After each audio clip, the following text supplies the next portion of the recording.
Hey, what's up everyone? My name's Walter, and I'm back here with more stories and posts from Reddit. Today we're actually going to go back to an old story I covered over 3 years ago.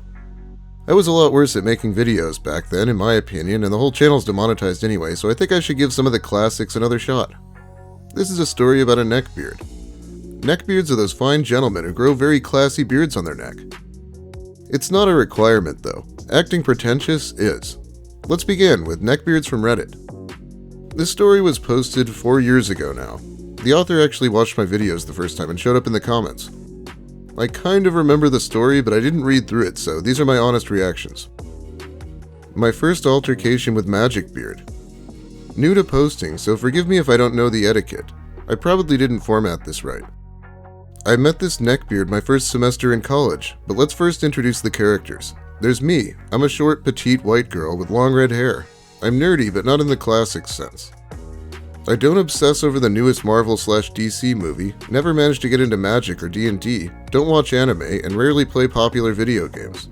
I'm more the type that loves collecting old comic books, watching old live-action Japanese monster movies, and either play 8-bit classics or indie games that nobody's ever heard of. With minor obsessions with Junji Ito, playing euchre, and painting Warhammer figures for my brother-in-law. I don't play. I guess you could call me a hipster of nerddom, which makes it hard for me to find friends. Enter the neckbeard in question that I am going to call Magicbeard because he played Magic, without exception, at least 6 hours a day with anyone. Sometimes he would even resort to begging or bribing them to play. He didn't much look like a neckbeard. He was short, only an inch or so taller than me. He was stocky but not fat. He had a lot of hidden muscle. Looked a little like Bluto from the old Popeye cartoons, only half Asian and without the facial hair. He dresses well and even smelled okay. He was your classic nerd, loved Marvel and DC, Magic, D&D, WoW, and anime. But he had an appreciation for the old stuff, and he knew how to play euchre, which is what first drew me to him. At first he seemed pretty normal, and we instantly became friends, and because I am an awkward, antisocial, painfully shy person, he was my only friend. Then it began, and it all started with coffee. I knew he liked me more than a friend at that point. He didn't hide it very well, but I was so aggressively antisocial that I knew if I lost him as a friend, I'd probably spend the rest of the term alone. Something I was all too familiar with and not a fan of. I figured I could stave off his advances at least until summer break and then I could have a fresh start. He would buy me coffee at the school cafeteria every single morning, and no matter how much I protested, he wouldn't let me leave until I had accepted his gift, sometimes even making me late for my class in the process. Then it was lunch, nothing fancy, but he insisted on buying me food because, "You're so thin you look like you'll snap. I have to fatten you up a bit." Ew. And then comic books. At first they were bargain bin stuff of my favorite titles, but then he tried to offer me The Amazing Spider-Man comic issue 129, the very first appearance of the Punisher, in great condition. My jaw dropped. Of course I had told him how much I had loved the Punisher. Me, is this real? Like, there's no way this is legit. Magicbeard, of course it is, only the best for you, smiling and looking at me sideways. Me, internally cringing, I can't accept this, and I'm really hoping you didn't buy this. Magicbeard, with a face of disgust, why, is there something wrong with buying a gift for your friend? I'm just trying to be nice. Me, dude, I've looked at the listings for this. This issue can run in the thousands. Also, how the fuck could you afford this? Just a week ago you were asking to borrow $20. Magicbeard, don't worry about it. Look, just take it already. I don't even like the Punisher, so if you don't take it, I'm just going to throw it away. Yeah, you cannot accept a gift like this from this kind of a guy. Unless you want it thrown back in your face constantly. And who wants to accept an expensive gift from someone with no money anyway? It's a pretty horrible situation he's put her in. I was taken aback by that. Not only was he trying to buy me, but he was willing to blow at least $1,000 in the process. I was hoping that his threat was a hollow one, but I wouldn't have put it past him. He was terrible at spending his money, constantly frivolously spending money, then somehow managing to break his new purchase within a month or so, and any time he wanted something that he couldn't afford, he'd go beg his parents for it. I later found out from a friend of his he had begged his parents for the money, claiming it was for car repairs. Me, dude, I'm not taking this. I can't accept a gift like this from a friend. What you do with it is entirely up to you, but I suggest if you dislike the Punisher so much, then you should sell it again and hope you can get your money back. Now if you'll excuse me, I have to go to class. I start to walk away when he grabs me by the upper arm. Magicbeard, hey wait! I turned back, briefly stunned, but then after coming to my senses, I looped my arm around his, ungrasping his hand as I grabbed his forearm and pushed it away from me. Silently thanking my parents for the 4 years of karate self-defense classes they'd forced me to take. Me, dude, let go of me. As I start briskly walking away, practically fuming with anger, I hear him throw the comic book across the room, and it lands about 4 feet in front of me. I stop, pick it up, and look back at him. He's now got a shit-eating grin on his face. I look around the room and see a couple of people sitting at the table closest to me, so I go up to them. Me, excuse me, here, take this free comic book. I don't want it, and neither does my friend over there, so it's yours now. I start walking away, and I'm almost to the entrance door to the cafeteria when I hear what can only be described as a roar of neckbeardy anger. I look back and see him storming up to the table where the people were sitting. He grabs the comic book and takes it out of its plastic packaging, and while staring directly at me, tears it clean in half. I just turn around shaking my head and went off to class.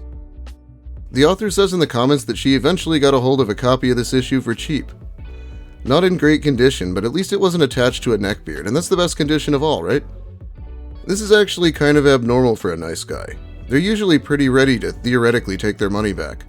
I can't fathom what the point of ripping up that expensive comic was. He spent money like a child and then ripped up the thing he bought, also like a child. I'm sure the author was very impressed. The next part isn't really all that long, so I think I'll just read that one too. Magicbeard 2, Pissing Off a Neckbeard. Alright, so I had actually planned to tell a different story, but then I remembered this one. It's a bit more subdued than my last post, but I thought it was interesting enough to share and want to keep everything in chronological order. After the altercation in the cafeteria, I stopped talking to him, completely blacklisted. I did my best to avoid him, although that was extremely difficult to do because he knew where most of my classes were and had nothing but free time. Unfortunately, the blacklist didn't last very long, and after multiple pleas to give him a second chance, I gave in and started talking to him again, but only after he promised that he would never buy shit from me again. To his credit, he never broke that promise. However, he did continue to do and say kinda creepy and misogynistic things till they culminated into this gem that I'm sharing with you today. Me, hipster nerd, overall pretty antisocial and way too forgiving. Magicbeard, our neckbeard in question, and a real piece of shit human. Blondie, Magicbeard's friend, didn't know him super well at the time, but he's pretty chill, and like me, overly forgiving. Thing to note about him, he's a pretty big guy, probably a bit under 6 foot and slightly more muscular than average. To someone pathetically tiny like me, he's pretty intimidating. So it was a relatively warm fall day and none of us had class for a while, so we decided to sit outside on the grass to eat lunch. Things were going pretty alright for a while. We were just shooting the shit, talking about our classes, music, TV shows, normal stuff. I had finished eating and I was just scrolling through Instagram when I thought to take a picture of all of us to post. So me not thinking anything of it, I turned around, pointed my camera to face everyone and said, "Say cheese," and took the photo. I turned back around and was just about to look at the photo I'd taken when Magicbeard took my phone out of my hand. Me, dude, what the fuck? Give my phone back. Magicbeard, how many fucking times have I told you I don't like my photo being taken? I could still picture his face in that moment. He didn't just look angry, he looked absolutely livid, like I'd killed his cat or something. Me, well, I don't remember a single time you've told me that, but alright, just give me back my phone and I'll delete it, okay? Magicbeard, no, I don't trust you. I'm going to delete it myself.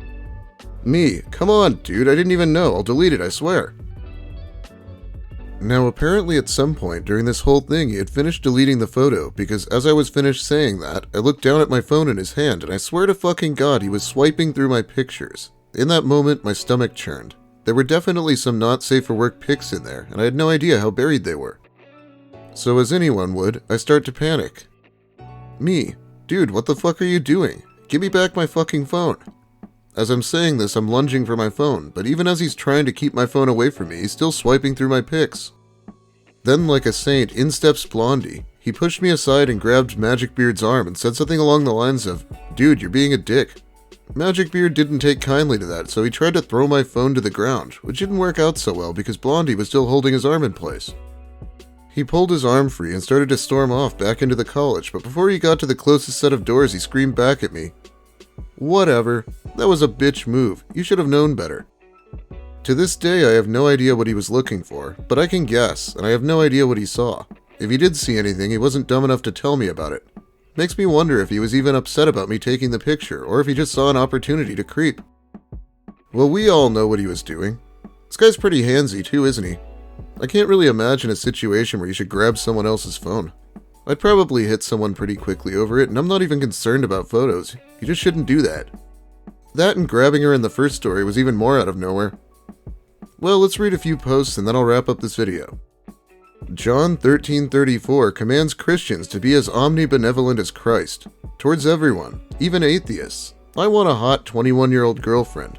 It's not the sex we miss the most, it's the compassion, it's the affection, it's the feeling that we're loved by someone above all else.